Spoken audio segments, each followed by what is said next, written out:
Live from the Man Cave, treadmills and tangents with Coach Aaron Cerrone and his army of wellness warriors. Live in discussion of all things health and wellness, along with community topics they happen to stumble upon. And good morning, Omaha. Coach coming at you live again from the Man Cave for another edition of Treadmills and Tangents, your health and wellness show right here on The Answer, 94.5 FM, 1420 AM. I'm here with the crew again. Tim, Cam, and Sam. What's up, fellas? Good morning, guys. Good morning. How's your week? How's your week this week? Good. Good, yeah. Productive. Yours? Not bad. Busy. Not bad from Cam. Cam's busy. Cam got a promotion, right? So now you actually have to work. Yeah. Yeah. Well, I actually get paid to work now. You got paid before, you Hopefully just didn't the work, boss right? isn't listening right now. No. Cam wanted to be in management, then got into management, realized maybe I don't want to be in management. Yeah. There's a lot that you don't get control over, yet you're responsible for. So, yes, responsibility for what all the other nitwits don't do. Yeah. You're on the other end. Fellas, we got a few things to talk about this week. The first one is I saw a study that shows exercise, especially later in life, reduces dementia. Interesting. There's actual hard numbers for it now. I mean, hard numbers being relative, but they did a study over 44 years monitoring moderate exercise versus high-intense exercise. And what they found was those that partook in high-intense exercise, which is all relative, moderate, high-intense exercise, basically exercise regularly above normal levels, meaning getting their heart rate up higher than normal, actually had dementia onset at an 88% lower risk. That's huge.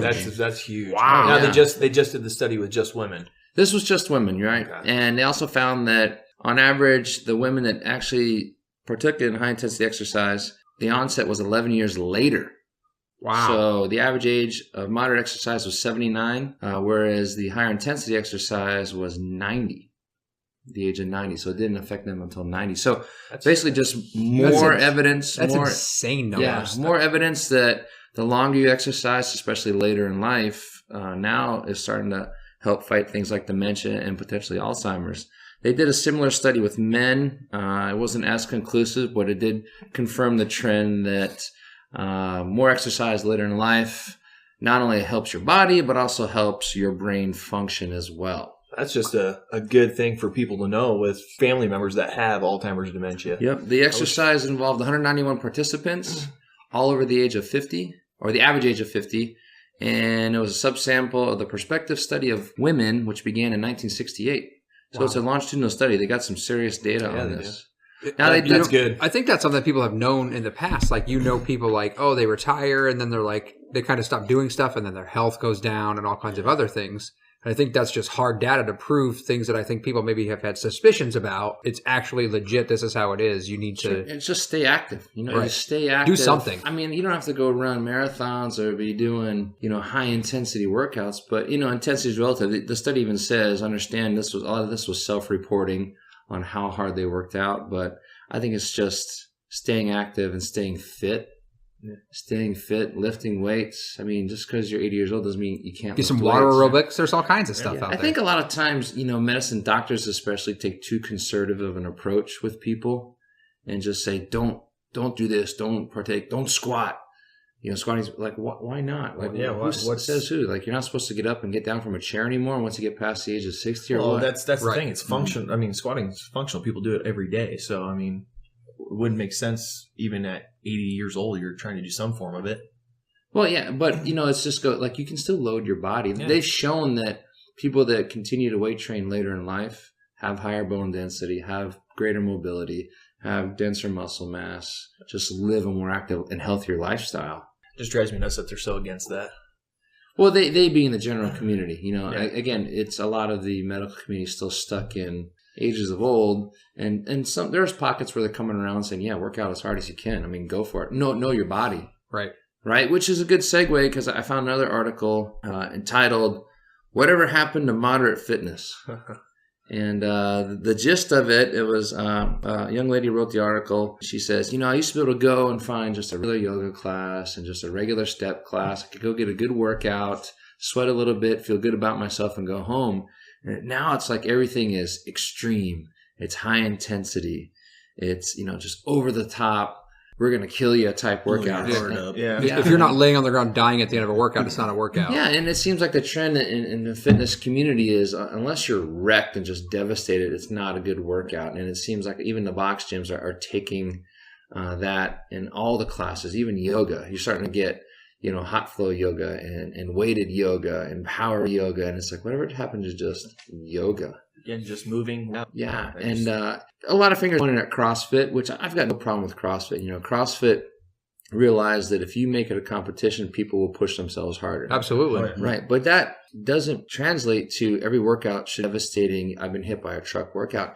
And if you talk to good CrossFit coaches, Joe Westerland is a student of ours at Mid-American Martial Arts. He'll be the first to tell you, not every workout needs to be a devastating, I'm laying on the ground, gasping for air workout. There are recovery workouts. There are technique-oriented workouts. There are workouts in which you train your not just your cardiovascular system, but your nervous system.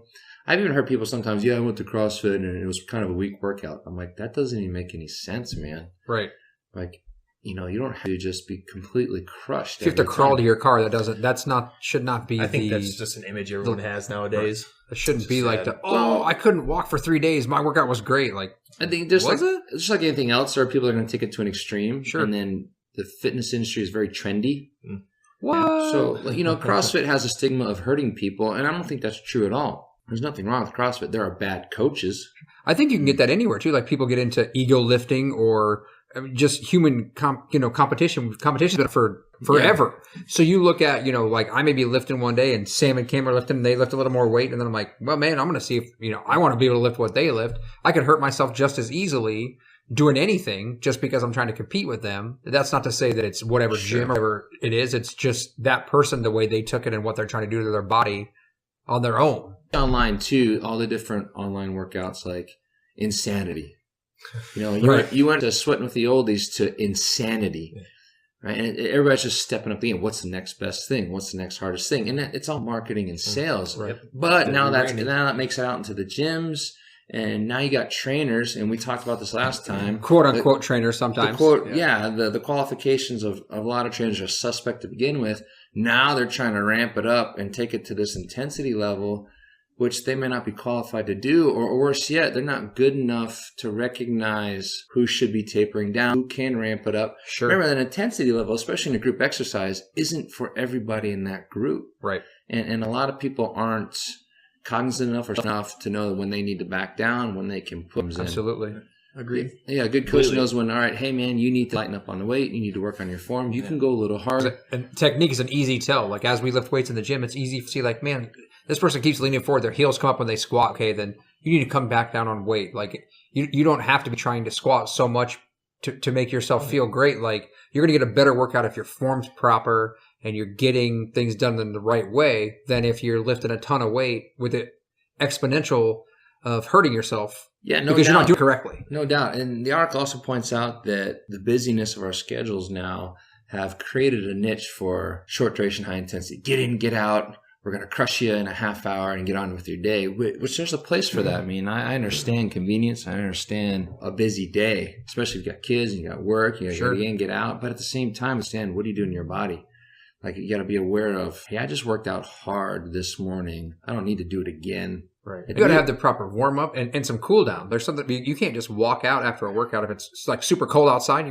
There's all kinds of things that can happen. You said proper warm up. I've seen countless classes at gyms around town here in Omaha where, all right, guys, trainer walks in. Okay, guys, let's go. And I'm like, where's the warm up? Right. Where you can't just go. No. You don't. Some of these people are walking cold off the street or walking in cold off the or just waking up. Injury, they know, like, hey, like, I've got knee problems, so I need to take time to get that stuff warmed up before you're comfortable doing something, or just to be smart. Like, all of us are, in our 30s, or a little bit older, and so we have to take that time to make sure our body's ready before, like, when I was 20, I might have been dumb and tried that, but now I take my time, I make sure my warm-up's right, because I can't afford to be off work because I was dumb and tried to do something crazy without being properly warmed up first. I really like the TFW we did, 2 Saturdays ago? Where we just grabbed a kettlebell and went for a walk. We did. It did not feel walked for about intense, 2 miles. but we kept switching grips and doing all kinds. It was about 40 minutes. And next day I felt sore though, in weird places. Right. And even with that, there was nothing to do with the kettlebell. There was still warm up.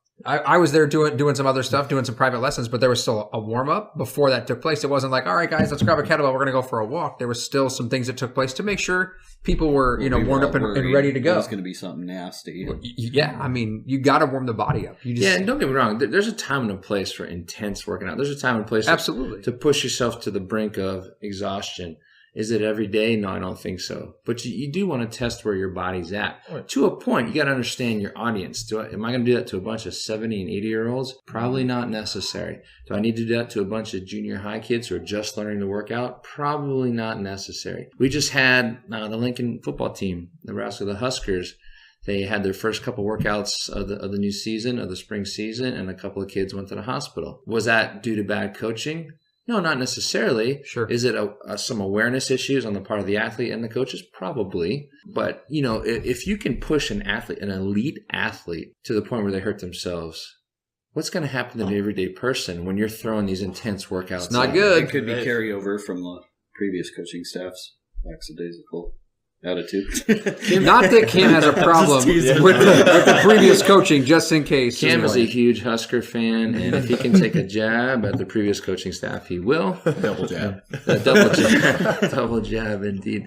So, yeah, there's a place, and I understand the article. I understand where it's going, and that, you just can't seem to get away from super high intense workouts. And right. Why can't you just have a regular workout? Well, regular is all relative. With fitness and with fashion as well, it's all trends. Right. And it'll come back around. We talked about this last time. It'll come back around. But I would tell people, if you're going to a class and it's too intense, just back it down. Right. Or find a place that's right for you. Maybe that's not the right gym for you. There's plenty of places. Class. Absolutely. Or find coaching that works for you. Like there's. You got to find that place that fits. But you have to have the courage and the security and the confidence in yourself to back it down. Like, this is too intense. Now, at the same time, if you're always backing it down in all the classes, then you got to understand, hey, there's something else going on with me that I just can't keep up with these classes. Or maybe I do need a kick in the pants, because there's a time and a place where you do need a kick in the pants, where we all take the easy way out sometimes. We're just tired. We don't want to push ourselves. There's a difference between pushing yourself, right, through not wanting to work out, or pushing yourself through a barrier or through a plateau, and then getting pushed to the point where you're going over the edge. Right. That's a huge difference. I think people are afraid of failure. When I first started lifting more, I would not jump up some weight where I maybe could get it, because especially like in squatting, like I didn't want to fail. And it wasn't because I didn't have a spotter or anything else. It was like, in my own head, I didn't want to have to be the person that had to have somebody help me get up, because for whatever reason, it felt to me like it means I had failed at something. And now I get to a point, as a matter of fact, we squatted a couple of days ago. I got to one and someone had to help me up, and I put it up, and I even looked at Sam and I was like, just didn't have that one. And it was okay. And part of that was a mental thing for myself. Like, so it's... Sure, it is what it is. Yeah. You're not on your A game every day. Right. You're not going to the best rep every day. I found an article in the Washington Post where it talks about fat shaming, that it still exists in the fitness world, and I think it does to a degree.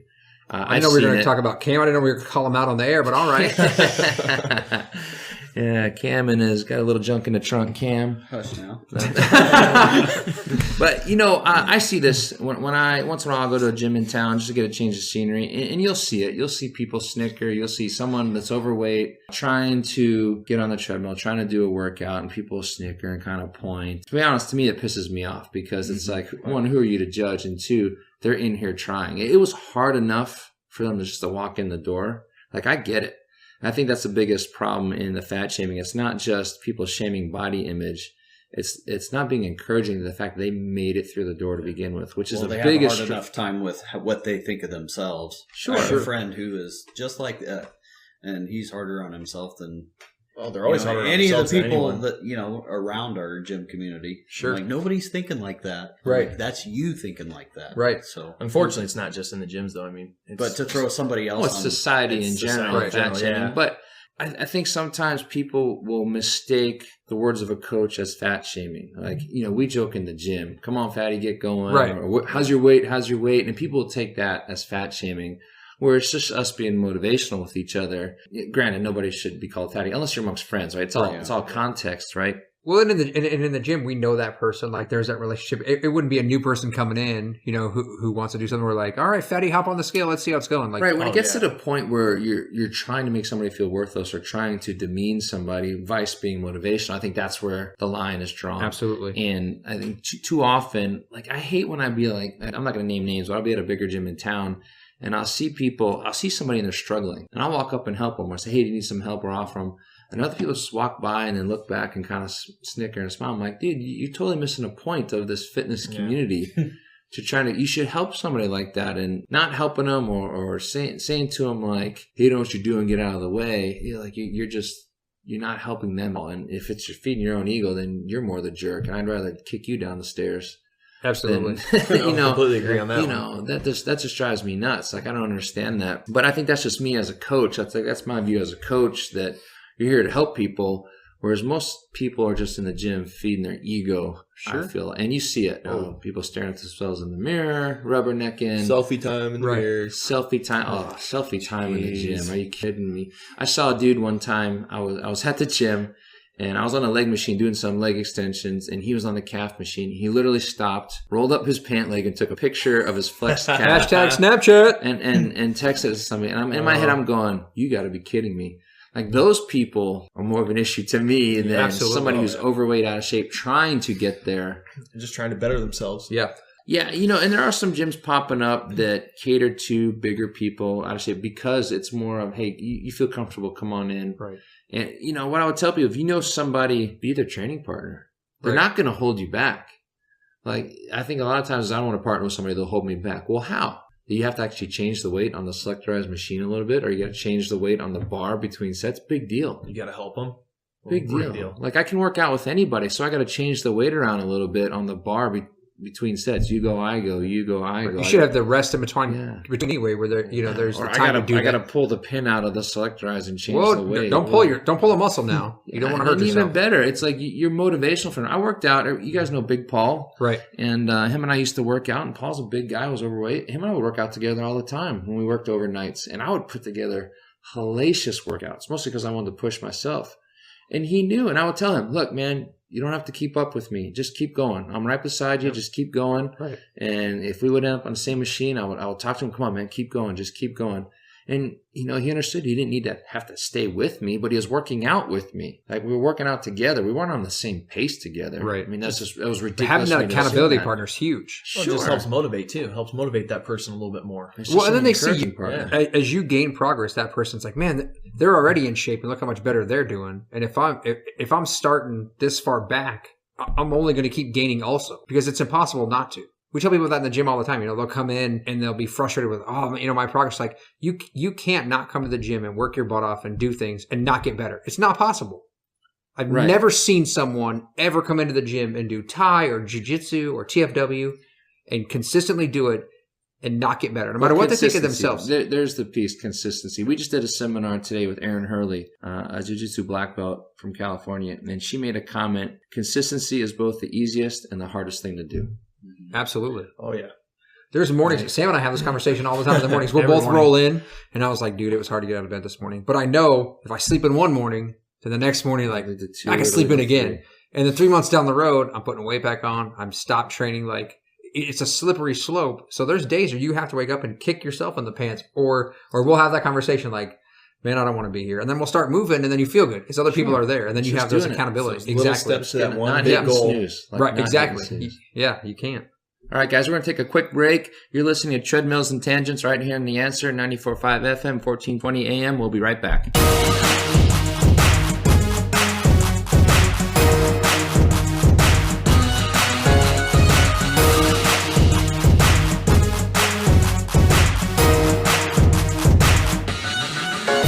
And welcome back, everybody, to another edition of Treadmills and Tangents. I am Coach with you, talking about health and wellness today. I'm very happy to have Catherine Hock here in the studio with me. And Kat, how you doing? I'm doing great. Put me on. Just a little background, guys, on Kat. I've known her for quite a while through the martial arts circles. She's a family therapist and a mental therapist, as well as an adjunct professor, or was an adjunct professor down at Lincoln. And we're here to talk about today, the family and the family unit and the health of the family unit, as that's a huge extension of everybody's health and well-being. So first of all, I want to talk about, our last episode, we had Katrina Bishop from C41 Photography in and talking about the importance of a family picture in the house and how it affects children and the positive impact of seeing a family. I want to extend that in your experience. You've counseled a lot of families, and what are some of the things that you look for a healthy family unit and like some of the commonalities that make up a healthy and well-being of a family unit that we can all look for? Well, all families are different. So the first thing I do when I meet a new family is I just listen. I spend the first 15, 20 minutes just listening. I want to watch how they interact with each other.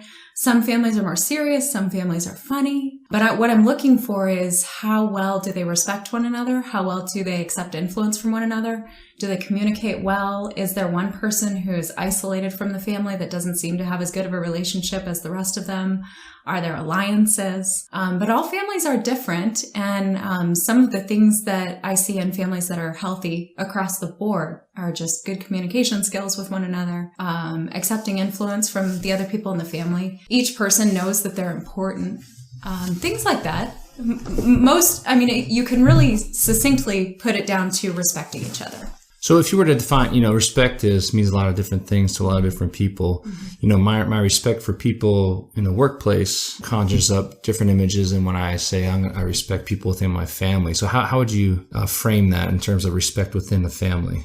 Boy, that's a great question because each family will interact differently. In some families, there's a lot of sarcasm, a lot of joking. I don't discourage that right out of the gates. What we know, though, is when you get to a conflict point, sarcasm's not going to be productive for your relationship. I'll compliment them on their humor because clearly humor is something that gets them through difficult circumstances, and we have to know what in our family are our strengths. So I encourage that, but I also try to point out to them that when they get to that point of conflict, that they want to discourage that sarcasm in the communication process. So some of it's communication. How do you talk to each other? Some of it's tone of voice. I don't know if you've ever read Gottman's material, John Gottman. He's a family researcher, marriage researcher. He and his wife have studied marriages for about the last 30 years. They put people into a lab, they hook them up to machines, they measure their biofeedback, their respirations, their heart rate, and they've measurably been able to determine what makes a healthy marriage. And one of the things he says is that contempt is the most damaging construct within a marriage. Sure, and contempt being just holding the grudge, just not letting go of something maybe happened 10 years ago. Mm-hmm. Or just holding people to maybe a different standard because of something happened. Mm-hmm. And looking down on that person. When you have no respect for that person, there's disdain, there's superiority. I'm not going to listen to you or heed you because I already know what I'm talking about, and you clearly don't. That level of disdain, that is an indicator that the marriage system or even the family system is falling apart. Now, what are some things that me being a father of two and married for going on 11 years now, what are some things I can look for that might be an indicator that we might be heading down a path at which, hey, maybe we should seek out some counseling, which, let's talk about counseling for a second. Like there's a stigma to counseling. Well, I've been through counseling. My wife and I have been through counseling for various reasons. Sometimes just to do a temperature check to make sure we're both on the same page. And I think a lot of people just see counseling as, okay, we've gotten to the point where you and I can't fix this. We need a counselor. Yes. And maybe it's too late at that point sometimes. Sometimes it is. Sometimes I jokingly say I do more divorce counseling than marriage counseling. Right. Because at that point, they've waited too long. Exactly. I would really love to see more couples come in early because I can help them when they still want to fix it. It's when they've reached the point that one person has decided they are completely and totally done. The papers have been filed. Somebody's moved out. They're over it. That it's really hard to reconstruct. And you're a last-ditch effort at that point. So At what point would you say is a healthy time to come in which, over every little minor disagreement, it's not necessary to have a counselor come in, but, is there a point in which, let's say me as a husband or the guys listening that, okay, hey, maybe this is a little bit beyond us, but, we're just not seeing eye to eye before it festers too long? Yeah. Simply put, I would say if you're spending more time unhappy than happy. Okay. Gottman measures a 4-to-1 ratio. 4 positive to 1 negative interaction. And this with your kids too. So if you want to measure your healthy relationship, just pay attention. Are we having more interactions that are not going well, where one spouse is turning and walking away or rolling their eyes or sighing? Watch for those nonverbals. 80% of what we say is nonverbal. So sure, honey, might sound pretty innocuous, but when it's paired with a body that turns away and somebody leaving the room, you can see that interaction hasn't gone well. So just pay attention. I'd say 4-to-1 is the ratio we're shooting for. And if it's the other way, We've got 4 negative to every 1 positive, and that's going on for longer than a month or 2. I'd say get in, check it out. It's like going to the doctor, right?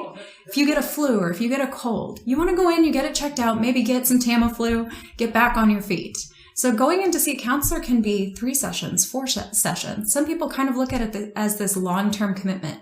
We're going to go to therapy for a year. It doesn't have to be that. What should people expect from a family therapist? Like, I know I had preconceived notions. Like, is this person going to be a mediator? Is this person going to be a moderator? Is it going to be a facilitator? And I'm sure they're all to some degree. One of the first things that was said to me was, I'm not here to choose who's right or who's wrong. Mm-hmm. Okay. That's and I was like, okay, that sets the tone right away. But I know a lot of people have that preconceived notions. Like, okay, we're going in here for somebody to make a decision so we can move on. Yeah, you'll often get people who want to know who's right and who's wrong. I'm not a referee. Right. We're not in the ring here. So I don't choose sides. And does it really matter at that point who's right and who's wrong? No, what I like to say is I hope you're never right again. Because if you're right, your partner's wrong. Partner's wrong, your marriage is losing. So you should both be somewhat wrong. Because that's the space of compromise. That's where your marriage is winning. And so when I'm in the counseling room with a couple, my client is not the couple. My client is the marriage. It's not one partner or the other partner. My client's the marriage. So I want the marriage to win. I'm not going to pick sides between the two of them. And that's an interesting point. Now, how does somebody get over? We all have our own convictions. I'm setting my ways to a point. We all are to a point. And how do I get over? How do you suggest people get over? I'm right. And I just can't let go of it. I'm right. That person's wrong. Yeah, I know we're in here to find a middle ground, but I can't let go of it. In that situation, I would promote listening skills and empathy. You want to be able to understand where the other person is coming from as much as possible. And the key to doing that is to listen. So one exercise that I have people do, it sounds really elementary. And when we first start doing it, it feels elementary. But paraphrasing or repeating back what the other person is saying. So what I heard you say is, when I left the house the other day without telling you goodbye, you felt like I didn't care about you. Yes, that is what I said. But what I also said that you missed is, that's the 8th time you've done that this week, and I'm starting to feel like this is really a problem. So it's really understanding. Yes. It's understanding what you understand and making sure that, we get each other. Yes. Okay, I may not be seeing it. We look at men are men, women are women. One's from Mars, one's from Venus. We've all read the book, or hopefully we've all read the book. And there's some validity to that. It's just, a lot of times, would you guys just misunderstanding a lot of the cases? Absolutely. Absolutely. There's so many times that I just pause people and I say, let me help you, please. Because what he is saying is exactly what you want to hear. He's just not saying it in a way that you're able to hear it.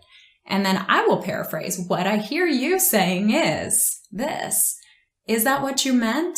But the way that I'm saying it is easier or more palatable for that person to hear or receive. So if I can teach them to deliver their messages more accurately, oftentimes couples can find that middle ground. And just start doing it naturally on their own. Yes.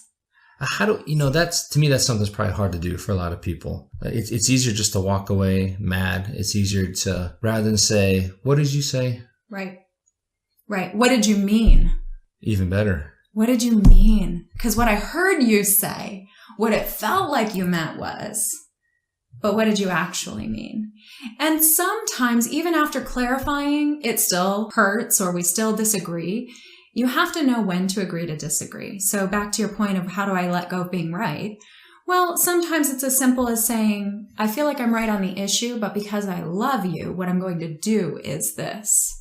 We're going to go ahead and buy the $5,000 car for our kid instead of the $1,000 car for our kid because I love you and it's more important to me that you feel good about the relationship and that you feel like you are important and that I value your opinion. So I'm going to go ahead and go with what you said and what you think, even though I think I'm right.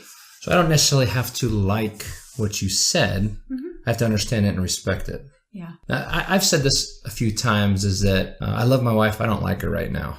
Sure. Now, is there danger in that? I don't think so. I think we all have moments where we don't really care for one another. We have to be cautious about how often we're saying it. Again, watching for that 4-to-1 ratio. If you find yourself saying that more times than you're saying, no, I think you're really pretty cool, actually, then there might be a problem. You do need to be friends first. You need to enjoy hanging out with each other. And same thing with your kids and your family. You want to enjoy hanging out together. If you're not enjoying it, something is wrong. So if you're saying it more times than not, maybe. But no, absolutely not. I mean, you spend that much time together, you're bound to get. You're still human. You're people. Yeah. So 4-to-1 ratio sounds like a good cocktail. Keep that in mind. Let's shift to kids now. Sure. For those of us that have kids, obviously it's real big right now with the schools and the school shootings and the emotional well-being of kids and the bullying and the cyberbullying. Bullying's been around forever to varying degrees. And I think to a degree bullying is good to thicken your skin and grow up a little bit. But if it's to the point where it's damaging, then it's past the point of doing any good. As parents, what can we look for to start? Are there signs, are there telltale signs at which our kids are having trouble, whether it's emotional trouble at school or just maybe trouble in the family? Like, you always hear one kid doesn't feel like they fit in the family, or second kid syndrome, or the redheaded stepchild, whatever it happens to be. So as parents, what should we be looking for? What can we look for that our children feel they're in a healthy family? Mm-hmm. The prerequisite to that question is laying the groundwork for a healthy family. So first, you have to have a good line of communication with your kiddo. You have to have that good relationship with your kiddo. If you think your relationship with your kiddo might not be the strongest, I'd start there, because it's difficult to see if something has changed in your child if you're not already close and connected with them. So paying attention. Mm-hmm. Like you said previously to your spouse, pay attention to your kids. Yes. Listen to them. So many of us as parents, and I'm guilty of it too. We're hustling from one place to the next. We're just get in line. Let's go. But when the child stops and is crying and is saying something, we need to hear them. We need to hear their emotional experience. Is there danger? I know a lot of times when my kids are they're tired, they start to cry, I'd say, oh, they're overtired. Yeah. But there could be something else potentially. Yes. This actually happened to me last month with my son. Yes, I was just kind of passing things off as we'd been out of school schedules for a while. We'd been out of the routine. He's just kind of tired. My goodness, we just had the grandparents visit. That was a little chaotic. But it turned out he was really upset about something in his life. So we really needed to do some talking about that. What's your suggestion? I know my son, when he's upset, he doesn't want to talk. He definitely won't talk to me. He usually talk to mommy first. But how do you get a child to talk? When a child shuts down, is everything okay? Yeah. I'm fine. Yeah. And then something's not. Yeah. I think first thing is give them permission not to. Say, you know what? You don't have to say anything that you don't want to say, but I want you to know I'm here for you. And when you decide you're ready to talk, I'll hear anything you've got to say. And then we're smart as parents. We can guess what's wrong with our kids sometimes. Okay, is it the general category of friends? Is it the general category of hormones or pimples? Is it the general category of an absent parent? What's the general category that we think that might be bothering our kid? Key in on those things in teachable moments, little bits at a time. Sometimes we pressure ourselves to have that one perfect conversation where we get all the information from our kid and we know what's wrong with them. That's not how it works. It's little moments here and there. So it's at dinner when we see a family with two parents and we say, oh, it looks like they're having a really good time together. I wonder what it's like to have a family that looks different than ours. And you beg the question for them and then just leave it hanging. Give them the opportunity to chime in. Will this change over time as a kid gets older? Obviously, high schoolers are much different than grade schoolers. Mm-hmm. But I imagine the approach is pretty much will serve. Mm-hmm.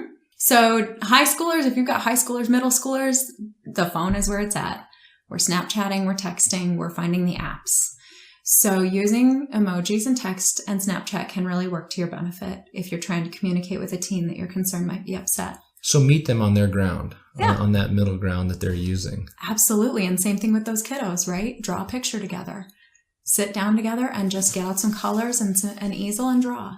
So rather than say, put the phone down and talk to me, shoot them a text. Grab your phone and sit next to them on the couch. Text back and forth right there on the couch. Even though you're 2 feet away from each other. 2 feet away. It sounds ridiculous, but that's what they're doing with their friends.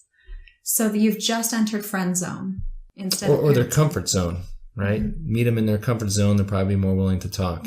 Absolutely. And then once they've texted it, then they might be more willing to talk about it out loud. It's less scary because they've seen your initial reaction hasn't been you freaked out, you didn't send them the mad emoji. So maybe you'll be pretty chill about it when you talk about it over the dinner table. No doubt. We're running short on time, but I want to get to something real quick. Are there any telltale signs that you can tell us to look out for in which you see maybe our family unit, other than the 4-to-1 ratio, that you kind of seen across the board that families that are having issues that tends to be indicative that they're having issues or that they should come get help? Is there anything that we can, that are like, hey, what are the top 3 things that we can do to make sure we have a good family environment, or things we can avoid? I'd say insulting one another, not spending time together in whatever the way is that your family does. Boy, one more. 2's fine as well. Let's stick with 2 for now. I'll think on it. You can have me back on. So it goes back to communication, not insulting, or if I do feel something is insulting, asking, what do you mean by that? Right. Not belittling the other person, having those good open communication skills that, I mean, it really comes down to respect, which is what I said in the very beginning. Communicating respectfully to one another, even when you're angry, even when you're anxious, even when you're disappointed or hurt or betrayed. We want to communicate in a respectful way. So no insults, no screaming, no yelling, no stonewalling or shutting down the communication with the other person, and a genuine desire to spend time with each other. Some of the coolest families I've worked with really appreciate each other, and you can see it and you can hear it in the way they talk about each other. They compliment each other right there in front of you. That's what we want. We want to be building each other up and saying what it is about that person in the family that we love so much. He's the clown. He always keeps us laughing. She's the one who always kind of keeps us from arguing. He's the one that always comes up with the good ideas, and she's the one that makes it happen.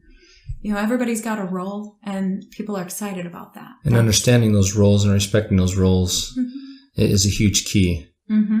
Well, great. Catherine, thank you very much. Again, everybody, Catherine Hock here with us, family therapist. And, some things that can help us have a healthy and good family unit. Communication, our 4-to-1 ratio, look for those things. 4 good moments against 1 bad moment. If we start getting away from that, then maybe counseling might be an option, and not waiting too long. Yes. There's nothing wrong with counseling or helping us maintain a healthy, loving home, which is where we start and finish every day. Absolutely. That's why we're going to work every day, right? To come back to the family. Come back to our families. Great. Well, Catherine, thank you very much.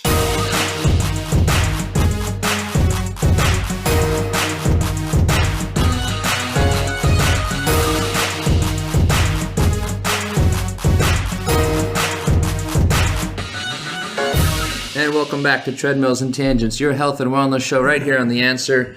We have some special guests in the room today. We have my daughter Sophia and her 2 friends, Mason and Elena. And fellas, we're going to play Are You Smarter Than a 4th Grader? Cam is in big trouble. Now, I wish he's been studying all morning. He's got this little book out. I wish we had a camera here because I'm literally surrounded by 3 adults and 3 children. I'm not sure who's the most mature in the room right now. All right, here's what we're going to do. We're going to play multiple choice, nutrition multiple choice. Each team will collaborate come on, for your answer, and we'll see which team is smarter, the 4th graders or the supposed adults. or Team 30. Yeah, the 30-somethings. The 30-something. Saved by the Bell. Saved by the Bell. All right. They're like, what? The kids are going, who? Yeah, they're like, what? What's Saved by the Bell? Okay, first question. Which of these is added to the food label because people sometimes don't eat enough of this? A, fat. B, calcium. C, sodium. D, cholesterol. Which of these is added to the food label because people sometimes don't eat enough? A, fat. B, calcium. C, sodium. D, cholesterol. Gentlemen, your answer. We're going to go with B, calcium. Girls? B, calcium. That is the correct answer. Yeah! We said it. Okay. Yeah, we said it first. We get the points. Okay, next question. Which of these is required on the food label? A, total carbohydrate. B, sugar. C, good alphabet on me there. A, total carbohydrates. B, sugars. C, iron. D, all the above. Which of those are required on the food label? Okay, girls, I'm going to have you whisper your answer to me. A, total carbohydrates, B, sugars, C, iron, D, all the above. Gentlemen, what do you got? Did they already give their answer? No. No. I have mine. Okay, they said... we Go ahead. ours. What's your answer? Ours is D, all of the above. D, all the above. The girl said C, iron. And the correct answer is D, all the above. Yeah! Hey! Ole, ole, ole, ole. Okay, next question. The bread, cereal, rice, and pasta group is a good source of A, carbohydrates, B, vitamin C, C, calcium, D, vitamin D. Gentlemen, what's your answer? A. The girls said A as well, and the correct answer is A, carbohydrate. Good job, girls. Good job. Okay, the adults are up by 1. They're up by 1. Okay, not for long. Oh, the smack talk is... It's don't even know this. We haven't even had our coffee yet this morning. They're already getting rowdy. Okay, the milk, cheese, and yogurt group are important for A, strong bones, B, teeth, C, muscles, D, all the above. A. The girls say A. We're going to say Gentlemen, D, all the above. the answer is D, all Yeah! So yes, the vitamin does help strong bones, teeth, and muscles. I feel like Adults 2, they're up by 2. Girls, you got to get it the going. smack talk... Oh, we're getting some looks, but the smack talk has gone down a We're not little even bit. the smartest adults. It's funny because it's true. Okay, this nutrient is needed for a healthy immune system and strong connective tissue. The girls are looking at me like we have no idea what connective tissue is. Why you got to use big words like the and A? A, fiber, B, vitamin K, C, vitamin C, or D, fluoride. This nutrient is needed for a healthy immune system. Girls, what do you always take when you start getting sick? Can you give us the answers again real quick? Fiber, vitamin K, vitamin C, or fluoride? Okay, gentlemen. Vitamin C. Vitamin C. Oh, that is the correct answer, vitamin C. Okay, next question. This is going to be a tough one. Which of the following is the best source for omega-3 fatty acids? Omega-3 fatty acids. A, corn oil. B, wheat products. C, pork. D, sardines. Wait, what was the question? Don't worry about it. Which of the following I is would the pick source a of omega-3 seven. fatty acids? Omega-3 fatty acids. It's good oil. Okay. Good oil for you. So the No, answer no, is no, D. no. The Yeah, answer it's D. is D. Sardines. I'm just going to go with this one, Oh. sardines, because the girls are asking. Don't even understand the question. That was fair. That was fair. Okay, some of these are pretty tough. Last question. Oh boy. This nutrient is needed for making hormones, healthier skin, and to make cell membranes. That's a tough question. I don't even think anybody's going to get that one. Oh, let's try it. A, fat. B, carbohydrates. C, fiber. D, vitamin B12. Gentlemen, your answer. B12. Girls? Fiber. The answer is fat. Fat is the nutrient needed for making hormones, healthier Hashtag skin, keto on. and make cell another win for the keto club. We'll do one more question. That one was tough. We can't end on a fail. Both teams failed. That was our first wrong answer. Okay, here we go. This nutrient is most important for healthy vision. Healthy vision. I wear glasses, so. A, vitamin K. B, iron. C, calcium. D, vitamin A. A, vitamin K. Girls? Vitamin A. The answer is vitamin A. A win for the girls. A Oh, win we for only the won by girls. 2. So the adults won this round of Are You Smarter Than a Fourth Grader by 2. I think one round's good. By 2. I think we're By 2. Is that the food the truck? food truck. The food, girls, the food truck is here. Woo! Food truck. A very You can round- tell only one of us used to be really overweight because The girls are like, oh. All right, guys, we have some veggie burgers on the menu today. We're gonna try some veggie burgers, and it's Dr. Prager's. Is that correct? Yes, Dr. sir. Prager. Did I say that right, Prager? Okay, we found these again in the organic section at your Hy-Vee. Helpful Dr. smile in Prager's every aisle. Purely Sensible Foods. So the first one we're gonna try is a Super Greens veggie burger. Super Greens. Eat your green juice, it says.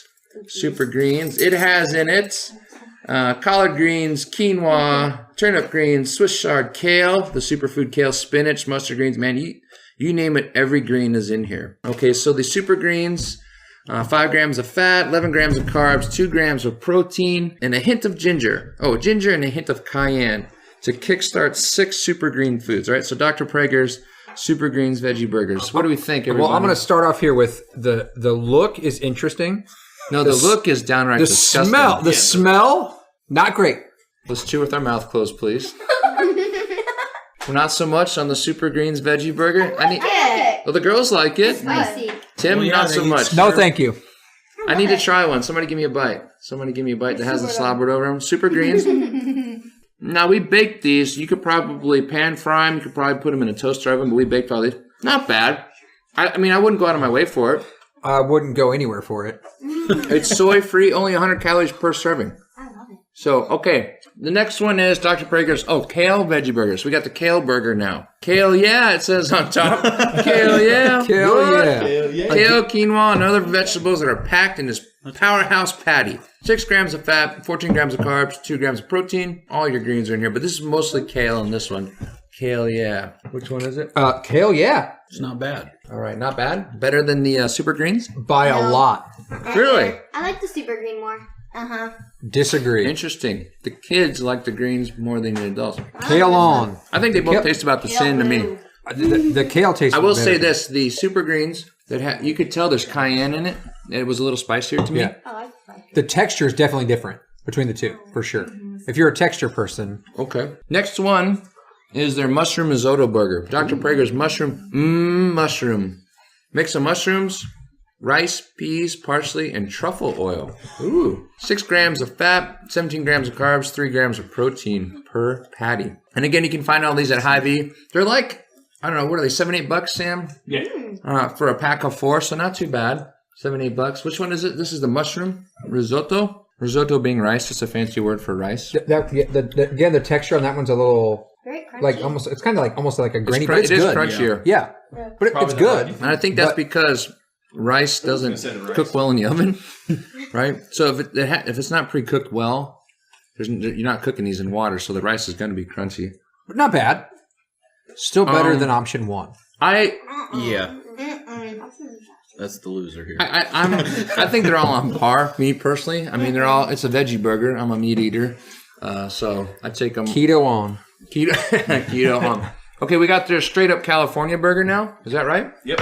Straight up California burger. Mm-hmm. This one has a medley of carrots, peas, broccoli, spinach. They join forces in this original, most popular burger, Sunlight on a Bun. Sunlight on a bun. 5 grams of fat, 14 carbs, 5 grams of protein. Just a little bit of sugar. Does it say how much sunlight is on the bun? No, it's sunlight on a bun. This is the sunlight. This is. Show me the light. It is not. Show me the light. Where's the bacon? This is by far the worst one so far. Yeah. Agreed. That was not a good one. This is not good. I'm not even sure what that flavor is. Science diet. Girls, what do you think? No, even the girls. It is not sunlight. The girls are shaking their head. It's Darkness. It's not good. It's like a solar eclipse, maybe, where you think it's going to be cool, and then you see it for like 2 seconds, and then you realize, Not so much. So far, my favorite, to be honest, is the super greens. I think the spiciness made it a little bit unique. The mushroom risotto wasn't bad, a little crunchy. Kale wasn't too bad. Yeah, the California burger, not so much. Okay, and this next one's a black bean quinoa. ooh, Holy for holies, it says. Plenty of hearty black beans, smoky chipotle, and tricolor quinoa. yes, sir. Yes, sir. That's the winner. That's the winner. Not even close. We saved the best for last. It's by like accident. first to 10th place. It's like there's nothing in between. 7 grams of fat, 16 grams of carbs, 5 grams of protein. Yeah. Beans. Well, beans. The problem is it like any other beans? The more you eat, The more you scoot. and the more you scoot. The more you do. I'm glad an Okay. adult didn't say it. That's Yes, all that came out of the 4th grader. just so we're clear. That was Oh, this is good. That's good. yeah. I'd say that's the best by far. Yeah, no doubt. You got any more samples of that That's one? pretty good. We're going to try the broccoli cakes and the spinach cake now. Ooh. I love cake. I'm not going to lie to you. Broccoli the idea of cake here? spinach cakes, Is this the not so much. spinach cake? Spinach cakes. You guys trying spinach cakes first? Trying to Yes, spinach. sir. Not bad. Unabashedly green spinach cakes. Tasty mix of spinach, potatoes, onions. Perfect for breakfast, lunch, or dinner. These are pretty small. The serving size is 2 cakes. Don't forget. So these are about $50 size, would you say? Maybe a little bit bigger. They have a heavy potato taste. Yeah. 8 grams of protein, there's more carbs, 17 carbs and 8 grams of fat, 17 carbs, 4 grams of protein. They do have potato flakes in them. Yeah, they're definitely bad. more. The potato taste definitely comes through, in my opinion, on that one. It definitely has a cooked spinach taste, and I'm more of a fresh spinach kind of guy. I like fresh baby I've heard spinach. that about you. Cooked spinach to me tastes completely different than raw spinach. I much prefer raw spinach. I don't like those personally because I don't like cooked spinach. The girls did not like the spinach cakes whatsoever. They're making some contorted faces. Mason liked them. 1 out of 3 is not bad. 1 out of 3 is not bad. And then we're going to try the broccoli cakes now. Is that right? Yep. Brock on, it says. Brock on, bro ham. Savory blend of broccoli, potatoes, onions. Great as a snack side or a meal. Great as a snack side. 6 grams of fat, 16 carbs. Again, and 4 protein. Same approach. They got some potato flakes in there. Probably give it some body. It's all right. I love it. The girls like the broccoli cakes. I like them. I think I'd take broccoli straight up, but for parents, I think if you're trying to sneak in some greens into the diet, these are a great way to do it. Sure. I mean, these are a great way to get some broccoli and spinach. They're not terrible. So at the end of the day, Dr. Prager's Purely Sensible Foods, veggie burgers. We gave the California burger a thumbs down. By a lot. We gave the black bean burger thumbs up. Black Amazing. bean KY. That was a double thumbs up. Mushroom risotto, kind of in the middle. Not bad. Yeah, not bad. Super greens. The That girls one was- liked That it. was I good. liked it. I liked No, wait, was that No, the you first didn't one? like the one. You didn't Yeah, like no, that did one. not like that First one. The girls like the Struggle super bus greens. over here. I don't think anybody liked the kale burger. Kind of Not across so the board. No. Now, obviously, if you threw this on a bun, threw some cheese on it, maybe a little barbecue sauce, Some bacon? Some You add, bacon? I mean, put a bacon on a veggie bacon burger. makes it better. Bacon makes every- Fry it in some butter, and you got something going. Fried egg. I like your style. Throw some egg on top. Throw some egg. Okay, guys, we're gonna take a break, and we're gonna thank the girls for coming out and helping Thank us you, out girls. this Thank you, episode. ladies. Good deal. You're listening to Treadmills and Tangents right here on the Answer 94.5 FM 1420. Tune in each Saturday morning with fun banter on what it takes to live a healthier, happier, and more vibrant life in the Big O. Treadmills and Tangents with Coach Aaron Cerrone and his army of wellness warriors.